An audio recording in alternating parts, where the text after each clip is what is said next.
Hello everyone, welcome to the MudRoom, our weekly free uncommon sense parenting class. How is everyone this week? I'm having a fantastic week. My mom actually took my kids for the week, so this is the first time that I've been without them for more than 24 hours since March 2020. And I'm not gonna lie, I am really freaking enjoying it.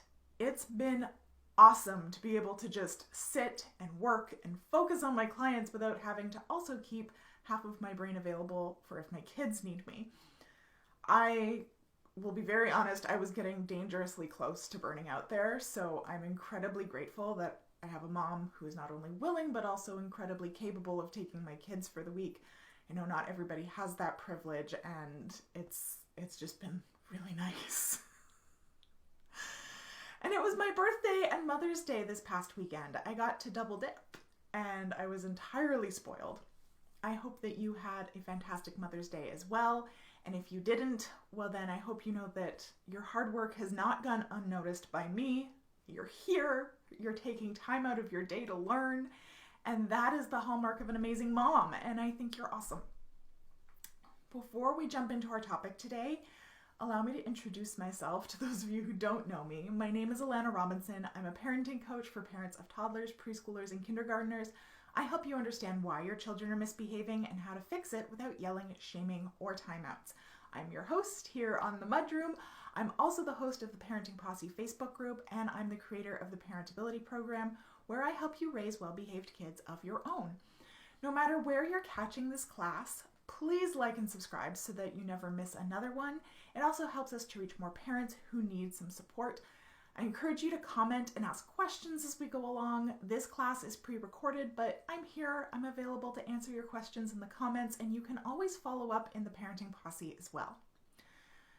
So let's talk about aggression. Hitting, biting, kicking, pushing. I am hearing more and more complaints of children exhibiting aggressive behaviors as we move into better weather. Many places are coming out of the COVID quarantines and are beginning to return to somewhat life as normal. We're not there yet in Ontario, but it's coming. And generally, we're just seeing more and more opportunities for our kids to get out and interact with more people. And with that, we're seeing this increase in aggression, and it has a lot of parents really freaked out. We had 5 posts about it just in the posse yesterday. And my job is to make sure that you don't freak out. So let's talk about what is going on and what we can do to course correct. The first thing you need to know is that there are 2 kinds of aggression. There's dysregulated aggression, and there's maladaptive play invitations. Now that said, rarely does a single instance of aggression fit neatly into one of those boxes. Humans are complicated, y'all. Nothing is straightforward. But what those 2 boxes do is allow us to narrow down what is most likely going on. And those boxes also eliminate all of those fake stories that our minds make up about our kids when they're exhibiting aggressive behavior, like, they hate me, or they're trying to manipulate me, or they want to hurt their brother, or, oh my God, I'm raising a psychopath. None of which are helpful or true. Remember our motto that we stole from Dr. Green, kids do well if they can. That means if they aren't, there's a reason. And knowing those 2 buckets, we have 2 good places to start looking for why they're struggling to meet our expectations. And all those catastrophic stories don't fit into either, so we can just let them go. Okay? So let's start with what I feel is the simplest possibility to explore, dysregulated aggression. As the name suggests, this kind of aggression is driven by a stressor. There is a demand on them that they cannot meet given the current amount of energy that they have. In other words, they don't have the ability to stay calm enough to do the thing. And what do children do when they know that there's a demand on them, but they aren't calm enough to do it? They try to calm down. They try to regulate their nervous system. It wasn't a trick question. And how do children typically regulate? Through sensory input. So chances are, if your young child is hitting, biting, kicking, pushing, that gives you a big clue as to what kind of sensory input would help them regulate. That is your red flag that says, oops, we need to give them some help calming down. Our brains are very efficient. It wants to take the path of least resistance, the most direct path that is most likely to solve the problem as quickly as possible. And if they're low on energy and can't use their executive skills, their brain is going to go, oh, well, if I hit this kid, I'll get the sensory regulation I need, and I'll solve the problem of getting them out of my face. 2 birds with 1 stone, baby. And they don't have access to that top level of their brain that is rational and warns them, you're going to hurt them and you're going to get us in trouble.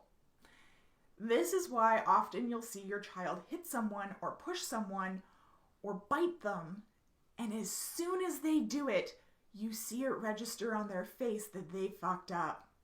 Because when they get that energy boost that they needed from the sensory input, that reasoning comes back online really quickly. And they instantly realize, that was a bad idea. Now, that doesn't always happen. Sometimes they're far more drained and it takes a lot of sensory input to re-regulate them. The kids that turn on you when you intervene and start acting like a wild animal and they just can't control themselves, those kids are deeply dysregulated and they can't calm down without some help. Those kids were holding it together by a thread and for a long time and they couldn't figure out how to re-regulate, and then boom, suddenly this demand was put on them and it was too late. So what do you do if you think that your child is dysregulated? Regulate them. Calm them down first. Remove them from the situation and focus on getting them truly calm and reasonable. And you'll know that they're truly calm when they start talking again and they start making sense again. Then, once they're calm, move into 2 logical consequence processes. The first is focused on how they could have regulated more appropriately, whether that's asking for something they can bite, hitting a soft object like a bag, couch, or bed, or even something not so soft like a tree if you're outside, requesting something that they can safely throw like a ball or some stuffies, whatever will give them that input they need without actually hurting people. What they should do next time, basically. And then once they've demonstrated that ability through role play, then move into an LCP about how they can make amends. Not how they can apologize, how they can demonstrate remorse for hurting their friend, sibling, or peer. There's more information about the logical consequence process on my blog if you want to dig deeper into what that actually looks like in practice. This does 2 things. 1, it teaches them what to do instead, and it gives them practice doing that. And it makes them take accountability for their actions without making it a huge thing. Remember, the LCP isn't about shame, it's about repair. If these are your own kids or you're the only adult in the situation, always make sure that the victim is safe and taken care of first, and then go back to the aggressor, help them calm down, and proceed with your LCPs. Always, always take care of the injured child first, unless there's an adult for each kid, in which case one of you deals with the victim while the other deals with the aggressor. The second kind of aggression is maladaptive play invitations. We've talked about maladaptive play invitations in the past. There's a whole article on it on my blog, and we have a podcast on it too if you'd like more in-depth info. But the short version is that children, especially children who don't have siblings or who haven't had a lot of social opportunities lately, which is basically every child on the face of the planet right now, often forget to communicate their intentions to those around them and just jump straight into play with 2 feet. They forget about the preamble. A really common example of this that I see constantly as a mother of 2 boys is little boys who will just, seemingly out of the blue, tackle another child. Or they'll push another kid and then run away laughing and looking over their shoulder to see if they're being chased. In their mind, they're initiating a physical game. They just forgot to let their play partner in on it. So to the other child, it feels like a random attack. And little girls can obviously do this too, but it's more common to see little girls use maladaptive invitations like grabbing a toy that another child was using in an attempt to insert themselves into the game. They forget about the bit where they have to say like, hey, can I play with you? What game are you playing? They just jump right in. The reason maladaptive play invitations tend to be really physical is because physicality is pretty impossible to ignore. So if I push you, you have to respond to me. You have to engage with me. If I bite you, you have to engage with me.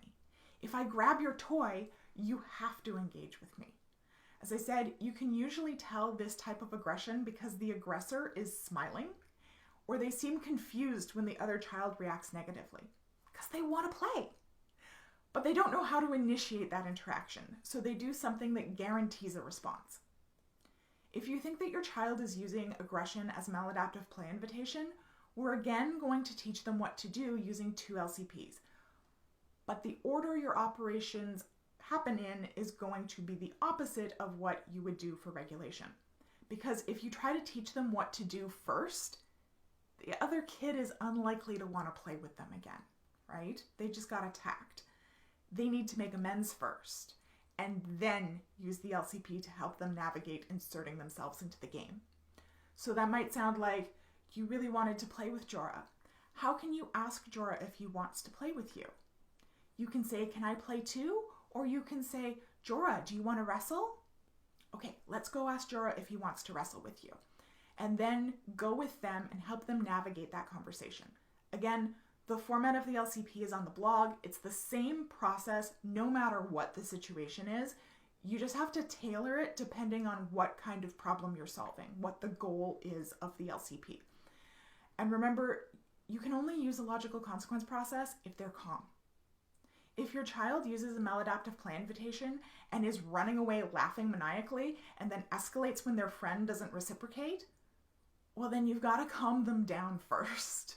And that often happens because the logic they're using is, oh, they aren't jumping into this game. Maybe I just have to try harder or make it more explicit to force them to engage with me. And I'll note that I try and pause children's play when they use a maladaptive play invitation, even if the other child does reciprocate. This is where teaching consent comes in. So if my younger son jumps on my older son and my older son immediately starts wrestling with him, I'm still going to go, whoa, whoa, whoa, I didn't see any consent received there. And I will make them pause and get consent from each other anyways, because I don't want them to think that it's ever acceptable to just launch into play, even if the other person seems mostly receptive. Practice makes perfect. Now, as I said, rarely is it just regulation versus play invitation. Often it's both. Often it's that they want to play, but they're dysregulated. So they're trying to get another child to play in a specific way with them to help them regulate. So they just launch into it. And then the other kid doesn't reciprocate. They've used the last of their energy and then they lash out. In which case, you may find yourself doing 3 logical consequence processes. The great thing about the LCP, though, is that the more you use it, the less you have to use it. Once a child is well habituated to it, you can usually resolve a situation by making a declarative statement, by just drawing their attention to what's going on. Like, I rarely have to talk to my sons through an LCP anymore for like making amends or getting consent, because I can just say, you didn't get consent, or you hurt your brother, and now they know what to do because we've done that LCP with them about 40,000 times. The idea behind the LCP is that your kids will eventually become so competent at it that the most that you should have to do is point out the problem they need to solve. The more LCPs you do, the better they get at it. So I hope that helps you reframe and rethink your child's aggression. I know keeping those 2 buckets in mind really helps my clients be more empathetic and calm when their children have aggressive instances. And it's much more productive because instead of relying on shame to deter them from being aggressive, we teach them how to actually solve the underlying problem. If you'd like more ways that we can teach our kids how to do the right thing, I've got free scripts that are located in the description, and it gives you some guidance on 10 really common behaviors and how to address them proactively and calmly with your kids. All right, that's it for today. I will see you next week for another Uncommon Sense Parenting class. Bye.